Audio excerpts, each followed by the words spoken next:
네, 안녕하십니까 선생님입니다. 네, 이번 시간에는 우리가 이 아두이노와 이 아두이노 관련된 얘기를 조금 진행할 겁니다. 먼저 이 아두이노가 발생하게 된 이 이유에 대해서 좀 저희가 살펴볼 텐데요. 최근에 우리가 제4차 산업혁명과 함께 이 오픈소스 하드웨어들이 인기를 끌고 있습니다. 그 중에 라즈베리 파이와 아두이노가 있는데, 이번 시간에는 우리가 아두이노를 사용하기 위한 이러한 내용들과 그 다음에 방법들에 대해서 좀 알아볼 거고요. 그 다음에 간단하게 우리가 뭐 전자 부품들을 이용을 해서 여러분들의 LED를 깜빡이는 것을 한번 해봄으로써 이 아두이노와 관련된 얘기를 조금 진행하도록 하겠습니다. 그래서 아두이노를 사용하는 방법에 대해서 설명을 드리는데, 먼저 우리가 이 3교시에 관해서 우리가 이 3교시 동안 이 아두이노 관련된 내용을 보겠습니다. 그래서 먼저 이 제4차 산업혁명과 이 오픈소스 하드웨어 조금 설명을 드리고요. 이 아두이노는 우리가 이러한 오픈소스 하드웨어 중에 하나입니다. 그래서 먼저 이 아두이노가 나오게 된 배경을 좀 설명을 드린 후에 이 인베디드와 우리가 아두이노 개요에 대해 조금 설명을 드리겠습니다. 그리고 마지막으로 이 아두이노와 우리가 이제 개발 환경에 대해 설명을 드리는데, 이 마지막 시간에 우리가 이 아두이노를 이용해서 여러분들이 간단하게 이 LED라고 하는 소자를 이용해서 뭔가 이 조정을 해보는 이러한 것들과 관련해서 여러분들이 보도록 하겠습니다.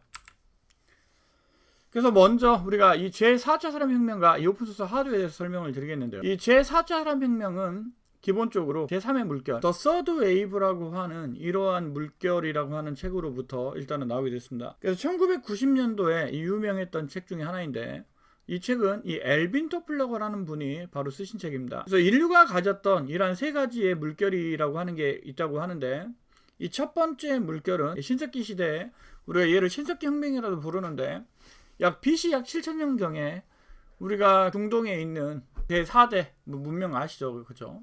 거기에서 우리가 이 정착을 하게 됩니다. 그때 이 농업혁명이라고 하는 게 발생을 하게 되고요. 그 다음에 이 정착이 시작이 되면서 기본적으로 이 도시와 문명화가 등장하게 됩니다.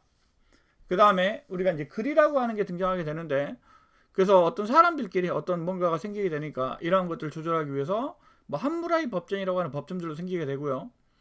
그 다음에 우리가 아시리아라든가 뭐 이러한 이 중동에 이러한 우리가 어떤 국가들이 일어나게 되는데, 이러한 어떤 신석기 혁명, 그래서 정착을 통해서 우리가 농업을 통해서 이 정착이 시작으로 하면서 발생했던 이러한 우리가 물결을 처음의 물결, 제1차 물결, 그래서 농업혁명이라고 부르는 1차 물결이 되겠습니다. 그 다음에 2차 물결은 18세기에 우리가 발생하게 되는데, 18세기에 우리가 이제 증기기관을 통해서 산업혁명이라고 하는 게 발생을 하게 됩니다. 그래서 이러한 대량 생산을 통해서 인구가 일단은 폭발적으로 증가하게 되는데, 뭐 영국이라던가 뭐 이러한 나라들에서 일단 우리가 방직 공장이라던가 이런 게 발생하게 되고요.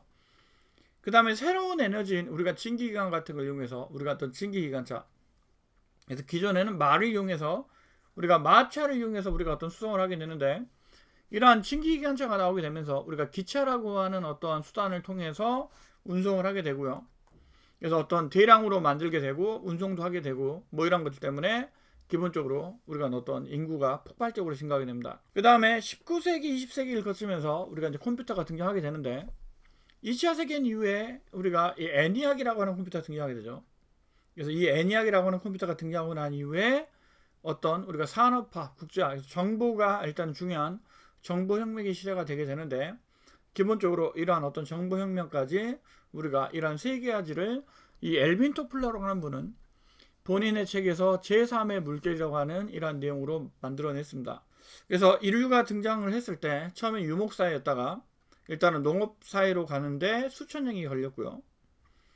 그 다음에 이 농업혁명에서 이 산업혁명으로 가는 데는 뭐 수십 백 년, 그 다음에 우리가 이 2차 물결, 산업혁명에서 정보혁명까지 가기에는 수십 년 정도 걸렸는데, 기본적으로 이런 물결의 단위가 점점 줄어들고 있죠. 그래서 우리가 뭐 제1의 물결에서 제2의 물결, 뭐 제2의 물결, 제3의 물결, 그 다음에 제4의 물결, 제5의 물결이 오게 되는 텐데, 이러한 것들을 우리가 또 다시 뭔가로 또 정의를 하게 되는데, 거기서 나오게 된 게 바로 이 제3의 혁명이라고 하는 말입니다. 이 제3의 혁명은 우리가 제4차 산업혁명은 이 제4차 산업혁명이라고 하는 말이 나오는데, 일단 스위스의 이 다보스 포럼에 일단은 회장인 이 세계 경제 포럼이라고 하는 거를 그때 했었는데, 이때 회장인 이 클라우드 슈밥 교수가 일단은 주장을 한 건데, 일단은 2016년 1월 달에 이 포럼이 열렸습니다. 그래서 이 세계 경제 포럼에서 제4차 산업혁명을 제3차 산업혁명을 기반으로 한 어떤 디지털, 바이오, 물리학 등을 경계를 영울하는 어떤 기술혁명이라고 설명을 했고요. 그러면 우리가 이제 제4차 산업혁명에 대해서 여러분들 아셔야 될 텐데, 뭐 기본적으로 우리가 제4차 산업혁명은 우리가 인공지능, 로봇 기술, 뭐 사물 인터넷, 그 다음에 생명과학 등을 통해 생산기기와 어떤 생산품 간의 상호소통 체계를 구축하고 전체 생산 과정의 기본적인 최적화를 구축하는 우리가 어떤 산업의 혁신을 이 제4차 산업혁명이라고 보통 얘기를 하게 했는데, 기본적으로 우리가 이러한 제4차 산업혁명에다가 우리가 지금 현재 뭐 이러한 여러 가지 경험들이 붙여져 가지고 현재 가장 각광받고 있는 어떤 개념이 되죠. 그래서 이러한 제4차 산업혁명은 2000년대 초에 이 독일과 영국이 이 공장 자동화 구축이라고 하는 것을 우리가 모원하게 되는데, 이 공장 구축과 관련해 가지고 일단은 등장을 하게 됩니다. 그래서 우리가 IoT나 ICT, 그래서 IoT는 인터넷 오브 띵스, 뒤에서 얘기할 우리가 사물 인터넷을 얘기하게 되고요. 그 다음 ICT는 우리가 기본적으로 인포메이션 커뮤니케이션 테크놀로지, 그래서 예전에는 IT라고 하는 용어를 사용을 했다가, 그래서 예전에 IT는 정보 기술을 의미했죠. 인포메이션 테크놀로지. 여기에 최근에는 이 통신이라고 하는 것까지 들어가서 ICT라고 하는 용어를 사용을 하고 있습니다. 그래서 이러한 IoT와 ICT에 뭐 자동화, 뭐 인공지능, 뭐 재생산, 로봇, 뭐 무선 생산 같은 게 들어가야 되는데, 이런 것들을 전부 다 합쳐서 우리가 제4차 산업혁명이라고 일단 얘기를 하고 있습니다. 그래서 이러한 우리가 이제 제4차 산업혁명이 나오게 되는데, 그러면 제4차 산업혁명 전에는 무엇이 있었느냐? 바로 1차 산업혁명과 2차 산업혁명과 3차 산업혁명, 그리고 제4차 산업혁명 이렇게 들어가겠죠. 그래서 1차 산업혁명은 우리가 앞에 제2의 물결에 나왔던 산업혁명을 의미합니다. 그래서 기본적으로 제2차 물결이 이 증기기관에 의한 산업혁명이었죠. 그래서 이거를 우리가 제1차 산업혁명이라고 하는데, 1784년에 이 수력 증기기관을 활용해서 철사나 어떤 명상 방직과 같은 기계적 혁명이 발생하게 되는데, 얘를 우리가 제1차 산업혁명이라고 부릅니다. 그 다음에 제2차 산업혁명은 1870년대 이 공장에 이제 전기가 공급이 되게 되는데, 이러한 전기라고 하는 새로운 에너지원을 이용해서 우리가 이러한 컨베이너 벨트를 통해 가지고 대량생산을 일하게 되는데, 여러분들 아마 이 모던 타임즈라고 하는 영화라던가 이러한 포드라고 하는 분을 보시면, 기본적으로 우리가 어떤 자동차를 조립을 하는데, 우리가 뭐 이러한 우리가 이제 전기 같은 걸 이용해서 조립을 하게 되죠. 그래서 대량 생산이 일어나게 되고요. 그 다음에 기존에는 우리가 이제 철도라고 하는 이러한 어떤 우리가 이제 운송수단이 주요였다고 보면, 2차 산업혁명으로부터 자동차라고 하는 우리가 운송수단이 발생하게 됩니다. 그 다음에 제3차 산업혁명은 일단 컴퓨터 제어와 자동화가 들어가게 되는데, 1970년대 이후에 이 PC라고 하는 게 보급이 됩니다. 그래서 이 PC라고 하는 게 이 1980년대 이후로 급격하게 보급이 되게 되는데, 기본적으로 이 컴퓨터를 이용해서 우리가 생산 자동화를 하게 됩니다. 그래서 기존에는 우리가 어떤 사람이 일일이 직접 가서 뭔가 확인을 하고 있다고 하면, 지금은 우리가 센서라던가 이런 걸 통해서 사람이 확인하지 않더라도 기본적으로 이 컴퓨터만 가지고 제어가 되는 시대가 됐고요. 이러한 어떤 컴퓨터, 인터넷 등을 활용한 어떤 정보 그 기술 시대가 일단 개막이 되죠. 그래서 이러한 어떤 제3차 산업혁명이 1980년대 이후에 등장했다고 하면, 2010년대 이후로 우리가 스마트폰이라고 하는 게 또 등장하게 됩니다. 2007년도에.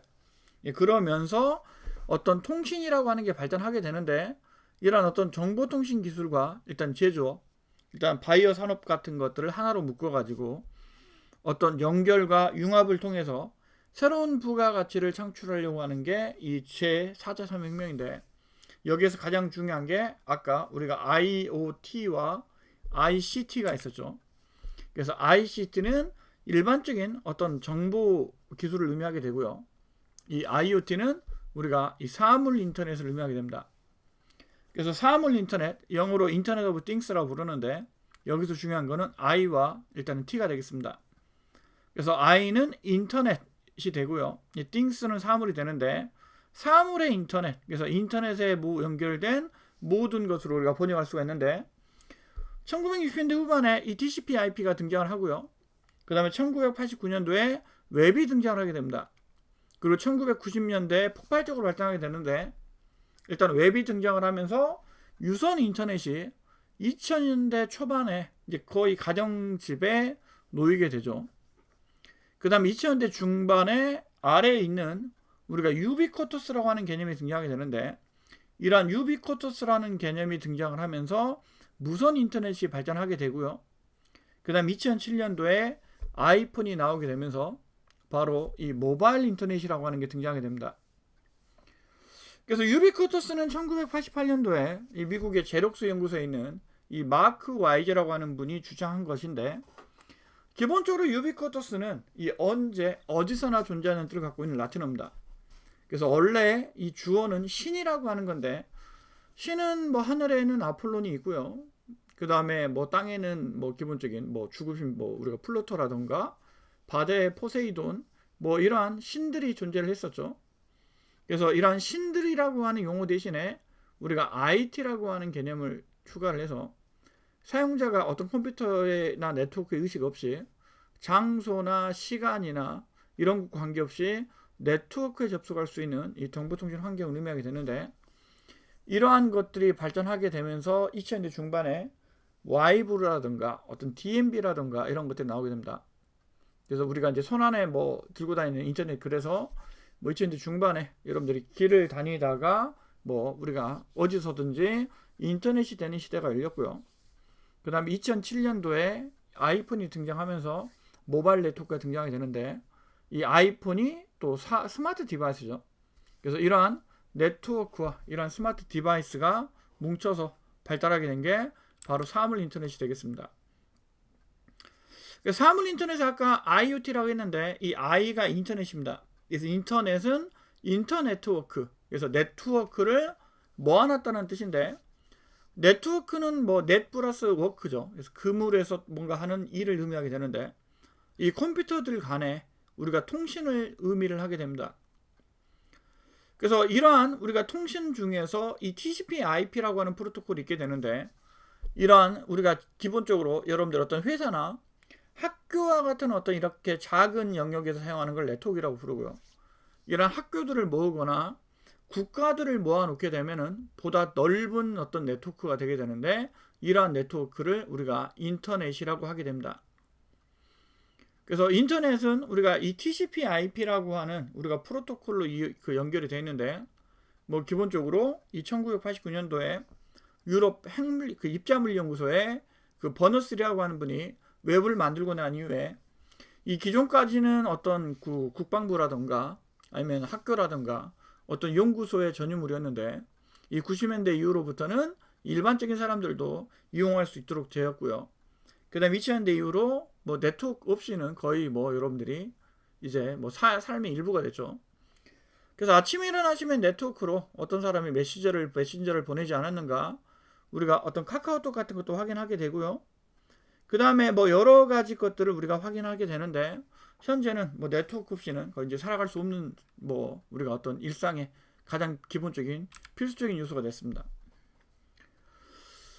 그 다음에 우리가 아까 IoT에 이 things라고 하는 게 있다고 그랬는데, 이러한 things로 우리가 어떤 스마트 디바이스를 의미할 수가 있습니다. 스마트 디바이스는 우리가 2007년도에 이 스마트폰이 나오면서부터 등장을 하게 됩니다. 그래서 2007년도 이전에는 우리가 어떤 페이저라던가 아니면 기본적인 어떤 베이직폰, 그래서 페이저는 우리가 삐삐라고 부르는데, 통신은 통신인데 그냥 얘는 뭐 전화를 할 수 있는 건 아니고요. 어떤 문자 메시지만 이렇게 간단하게, 그것도 뭐 숫자나 이런 걸로만 받아볼 수 있는 이러한 형태로 되어 있는 게 페이지에서, 그러다가 이 베이직폰이라고 하는 게 등장하게 되는데, 이 베이직폰은 단순히 이 전화만 되는 폰이었습니다. 전화만 되는 폰이었다가 여기에 어떤 카메라라던가 아니면 DMB라던가 뭐 캠코더와 같은 이런 어떤 기능들을 추가한 폰을 우리가 이 피처드 폰, 이 피처폰이라고 얘기해야 되는데, 이런 피처폰이 등장하게 되죠. 그래서 페이저나 우리가 베이직폰이나 이 피처폰까지는 어떤 소프트웨어보다는 기본적으로 하드웨어가 일단 중요한 시대였습니다. 그러다가 최근에 스마트라든가 뭐 인공지능이라든가 이러한 어떤 용어들이 사용이 되는데, 기본적인 스마트라든가 인공지능이라고 하는 용어가 사용이 되게 되면 우리가 어떤 하드웨어보다는 소프트웨어가 중요한 시대라고 볼 수가 있는데, 그래서 등장하게 된 게 우리가 스마트폰이나 스마트패드, 그 다음에 스마트 TV나 웨어러블 디바이스, 뭐 스마트카나 뭐 스마트홈이라고 하는 게 일단은 지금 등장을 하고 있습니다. 그래서 2007년도에 아이폰과 2008년도에 안드로이드가 나오면서부터 2010년도 초에는 이제 스마트 우리가 폰이 경쟁을 했었고요. 그 다음 2011년도에 스마트 TV가 나오고, 그리고 2012년도에 우리가 이 웨어러블 장치 중에 스마트워치가 나오는데, 뭐 스마트워치는 뭐 애플의 애플워치라던가, 뭐 삼성전자의 기어 시리즈, 뭐 타이즌 웨어러블, 그 다음에 페블이라던가 구글의 안드로이드 웨어 같은 것들이 지금 있고요. 그 다음에 스마트 환경 같은 경우는 마이크로소프트의 홀로렌즈라든가, 뭐 페이스북의 오큘러스 VR, 그 다음에 스마트카 같은 경우는 QNX 카 플랫폼이나 아니면 테슬라 오픈 오토매틱 얼라이언스라든가, 뭐 이러한 우리가 이제 다양한 스마트 장치들이 격동을 하고 있는데, 이러한 스마트 장치와 네트워크를 결합해서 뭔가 이렇게 새로운 거를 만들려고 하는 게 바로 우리가 사물 인터넷이 되겠습니다. 그래서 이러한 우리가 사물 인터넷을 위해 기본적으로 이 많이 사용되는 우리가 어떤 디바이스들이 있게 되는데, 이게 여러분들이 지금 살펴보려고 하는 바로 아두이노가 되겠습니다. 그래서 아두이노는 우리가 이 오픈소스 하드웨어라고 부릅니다. 그래서 오픈소스 운동은 기본적으로 이 1980년대 초부터 일단 등장하게 되는데, 우리가 뭐 오픈 마인드라 그러죠. 그래서 오픈소스 하드웨어, 오픈 콘텐츠를 더해가지고 우리가 오픈 마인드라고 보통 부르는데, 오픈소스로는 우리가 리눅스나 뭐 아파치나 뭐 GNU 프로젝트 같은 게 있고요. 뭐 오픈 콘텐츠는 뭐 테드나 위키디피아, 뭐 유튜브 같은 것들이 있는데, 요즘에 뭐 유튜브는 뭐 거의 여러분들이 뭐 요즘에 예전에 인터넷보다 더 많이 요즘에 젊은 사람들이 이용한다고 합니다. 그래서 유튜브 같은 것들이 있고요.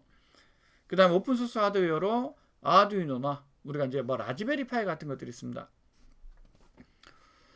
그래서 오픈소스는 1970년대와 1980년대에 등장을 합니다.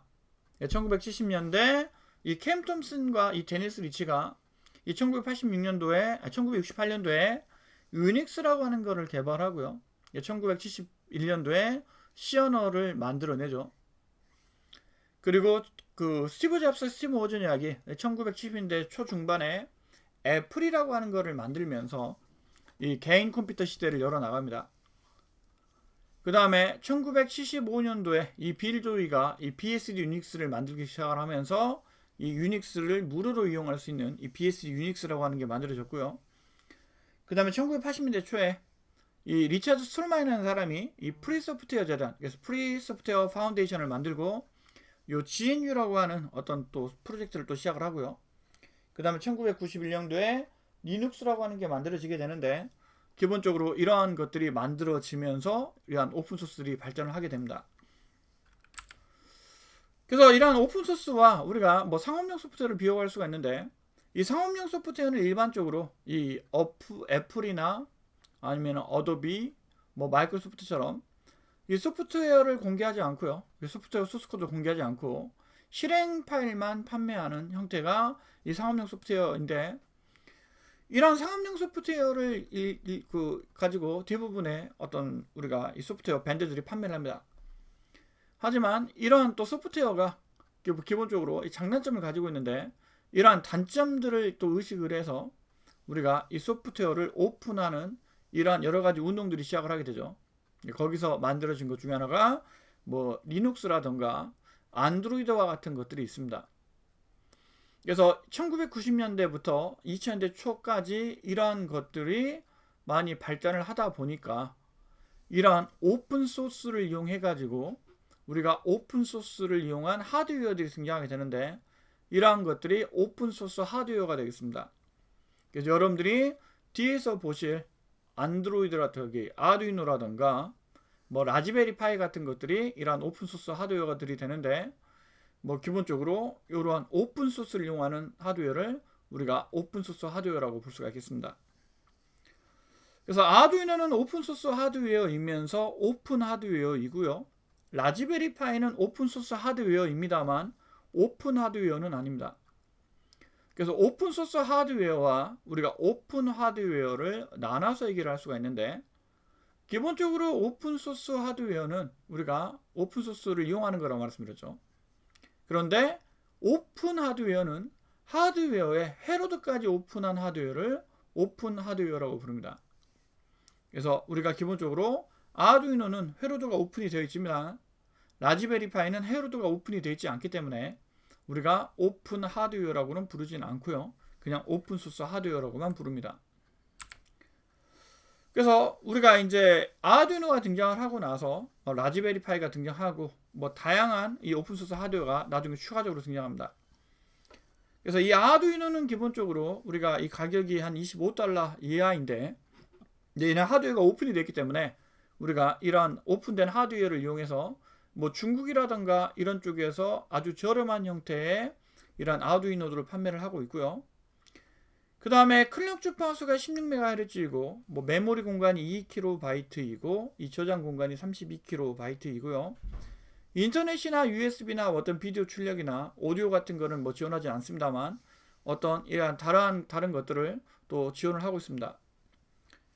그 다음에 라즈베리 파이 4 같은 경우는 가격이 $35, $55, $75인데 기본적으로 아두이노보다는 가격이 비싸지만 일단 ARM에 우리가 코텍스 HCB 64비트 1.5기가짜리를 지원하고 있기 때문에 아두이노는 클럭 주파수가 16MHz지만 라즈베리 파이는 1.5기가고요. 아두이노는 코어가 하나지만 라즈베리 파이는 코어가 4개입니다. 그 다음 메모리도 라두이노는 2KB 입니다만 라즈베리 파이는 2기가, 4기가, 8기가 되고요. 이 기가 수에 따라서 기본적으로 이러한 하드웨어 가격이 조금 달라집니다. 그 다음에 저장 공간은 이 마이크로 SD 카드를 통해서 여러분들이 16메가, 16GB, 32기가, 64기가, 128기가, 256기가 이렇게 확장이 가능하고요. 그 다음에 우리가 이더넷과 기가비트 지원하고 있고요. 무선 랜과 블루투스를 또 지원하고 있고, 그 다음에 비디오 출력이라던가 오디오 출력 같은 거를 전부 다 지원하고 있습니다. 그래서 단순히 비교하면 라즈베리 파이가 아두이노보다 월등히 좋은 거는 맞습니다. 네, 맞는데 이 아두이노와 이 라즈베리 파이가 서로 이 사용하는 분야가 조금 우리가 다르다고 볼 수 있습니다. 그래서 일반적으로 성능이 조금 필요한 부분에서는 우리가 이 라즈베리 파이를 많이 이용을 하고요. 일단 우리가 어떤 배터리가 조금 많이 필요한 부분, 그래서 우리가 이제 저전력으로 오래 가야 되는 부분에서는 이러한 아두이노를 이용을 할 수가 있습니다. 기본적으로 이 클럭 주파수가 낮다라고 하는 말은 1초당 초당 우리가 사용할 수 있는 전기의 양이 적다라고 하는 말이죠.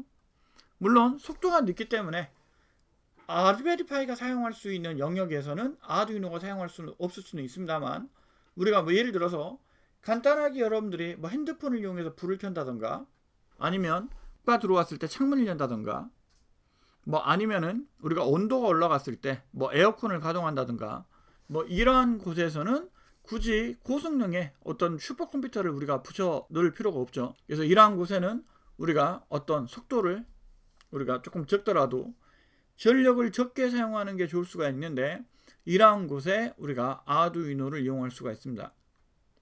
그래서 아두이노라고 하는 거와 우리가 비슷한 게 이 BBC 마이크로비트라고 하는 게 있는데, 이 BBC 마이크로비트는 이 BBC라고 하는 그 공영방송국에서 우리가 교육을 위해서 개발을 했습니다.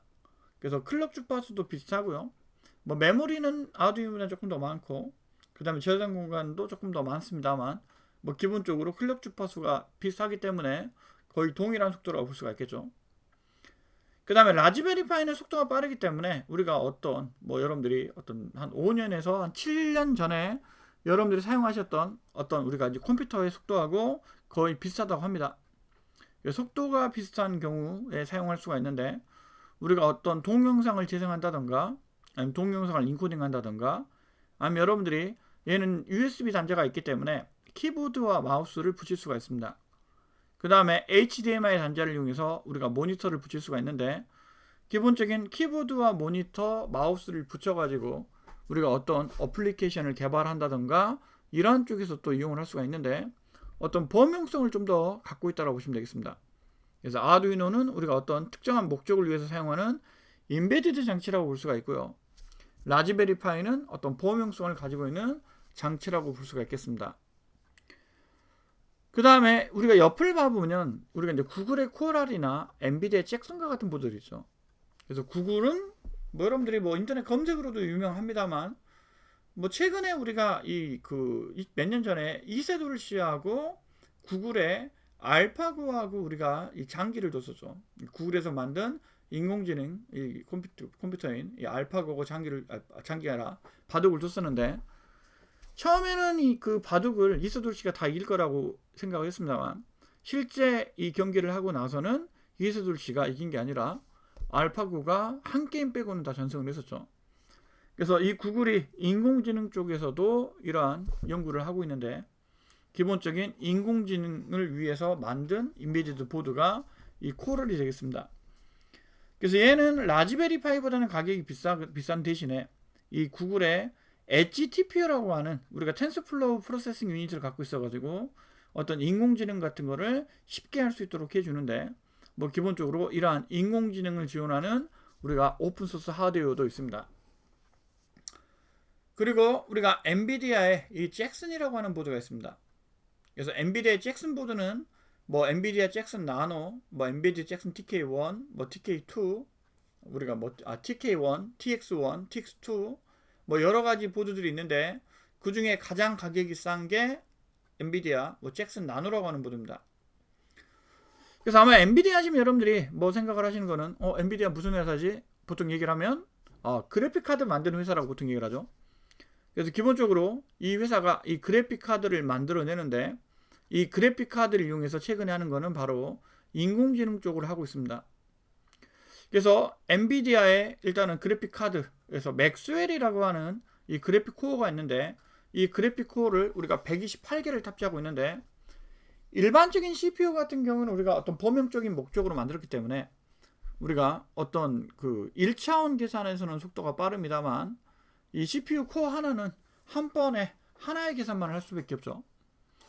그래서 뭐 라즈베리 파이 같은 경우는 코어가 4개니까 이 동시에 4개의 계산을 할 수 있을 거고요. 뭐 구글의 코어도 마찬가지고 엔비디아의 이 코어도 마찬가지입니다만 이 구글의 코어는 인공지능을 별도로 할 수 있도록 엣지라고 하는 TPU를 추가를 했고요.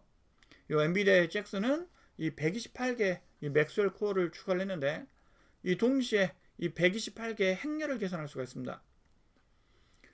그래서 우리가 이 인공지능 쪽에서 이 엔비디아의 잭슨을 또 많이 이용을 하고 있는데 기본적으로 라즈베리 파이도 속도는 빠릅니다만 어떤 우리가 실시간으로 영상을 분석할 때는 이 엔비디아의 잭슨에 비해서 속도가 느릴 수밖에 없습니다. 그래서 우리가 어떤 자율주행 자동차 같은 걸 하는 경우에 라즈베리 파이로는 실시간으로 처리를 못하고요. 우리가 엔비디아의 잭슨 같은 거를 이용해서 실시간으로 영상을 분석할 수가 있는데 뭐 이러한 쪽에서 우리가 이 엔비디아 잭슨 같은 거를 이용한다고 보시면 되겠죠. 최근에 우리가 자율주행 자동차들이 또 각광을 받고 있고요. 또 인공지능이 또 각광을 받고 있는데 기본적으로 여러분들 어떤 용도에 맞춰서 어떤 저전력이 필요하면 아두이노, 그 다음에 일반적인 실시간성보다는 어떤 우리가 속도를 조금 뭐 이렇게 중시하는 경우 라즈베리 파이, 실시간으로 뭔가 처리하는 게 중요하다. 그럼 엔비디아 잭슨 같은 걸 이용할 수가 있게 되는데 이러한 어떤 다양한 형태의 일단 우리가 이 오픈소스 하드웨어가 일단은 등장을 하게 되었습니다. 그래서 우리가 여기까지 해서 뭐 간단하게 1교시를 마치고요. 우리가 2교시를 또 뒤에서 보도록 하겠습니다. 네, 감사합니다.